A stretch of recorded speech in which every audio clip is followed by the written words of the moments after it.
This is the most stupidly easy chicken curry recipe you'll ever see. And I mean one that actually tastes like an authentic Indian curry.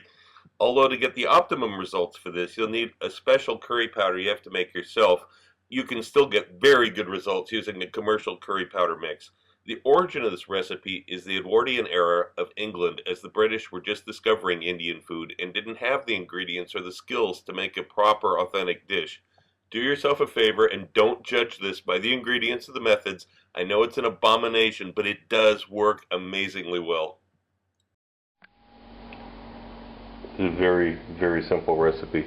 We've got the ketchup already weighed out. I've got ginger. I just cut it into large pieces to help the stick blender out. The garlic, same thing. It's already weighed out and cut up. Now I've got a couple of cilantro roots here. This is the root end. Don't use the leaf end if you can possibly avoid it. If you can get the roots, this is what you want. Just toss those in. Those will get ground up too. The half teaspoon of salt. Now, curry powder, you really want to use a very special curry powder you're going to make yourself, but you can use a commercial curry powder too. The one that you make yourself will give it the truly authentic taste, but it's beyond the scope of this recipe here. That'll be in the second volume of my cookbook. This will still work. It'll still work beautifully, even with a commercial curry powder. Then we've got mango chutney. This again a commercial product. I'm just going to put like a big dollop like this, a big healthy tablespoon. Then hot off the stove, there's the melted butter. And you can use ghee for this. Butter has more flavor, and butter would be more authentic. In this era, people aren't using ghee there. So, and then of course this is a stick blender.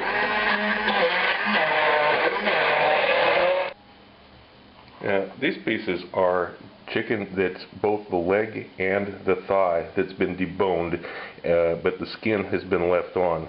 You can do this butcher yourself or have a butcher do it for you. In Russia, we're actually fortunate enough to actually sell packages just like this with the skin on, boneless leg and thigh inexpensively. But it's uncommon in other places, so you either have to do it yourself or get a butcher to do it. Of course, you can just use boneless thighs, but then you'll have small pieces. Bigger pieces look better. So all I'm doing very simply is I'm just spreading this on to marinate it just on this side, not on the skin side. And just divide it up evenly among your pieces.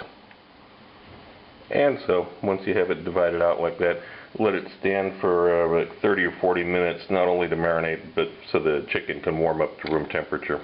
So the other thing you're going to need for this dish is fried onions. So you can use ghee. I'm using a half butter and half oil, which will work just fine in this case. I've got onions that were sliced on a mandolin, 2 millimeters thickness. And we're going to cook these very slowly until they're very well done. So what the onions look like after about 5 minutes. This is a heat level of 6 out of 1 to 10. Just stir them around once in a while, keep them moving.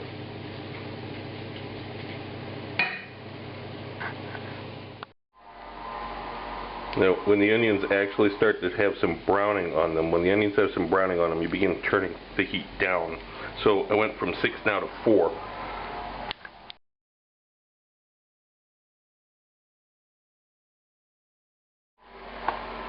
Here's the pieces of what they look like after they've come out of the oven. These need to get picked up off of this metal tray and put onto a plate somewhere that's cool. So at this point, we've got the chicken that's mostly cooked, except the skin side right now is kind of sticky and gooey. It's certainly not crisp and nice. So when an order comes in or your guests arrive, you're going to put this into a pan on top of the stove. You're going to crisp up the skin just on the bottom side of it only, which will warm the whole thing through, and finish cooking the onions. The onions I've cooked about 90% of the way. You finish them up in the pan with the chicken at the very end. Add some cilantro, some rice, and you're ready to plate. So here's an example. I'm just going to do one to show you. I've got the pan cold right now. It's on a heat of 7 out of 1 to 10.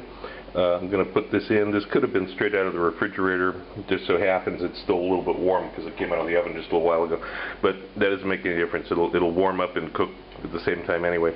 So I want to begin cooking this, let it get to the point of where it's sizzling before we add the onions. Okay, it's sizzling, and as you can see, it's starting to brown the other side nicely. So I'm going to add a little bit of onion here. I'm going to turn the heat down from 7 to 5. Okay, a little bit more onion, just a little bit. And get the skin crisp and brown, and we'll get the plate ready.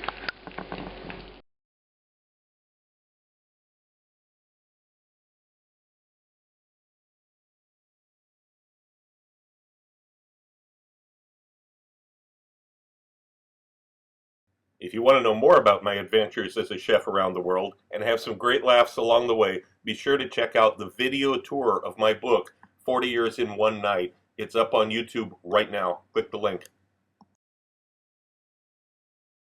If you like my videos, look for my cookbook, now available through Amazon, Barnes & Noble, and other internet bookseller sites.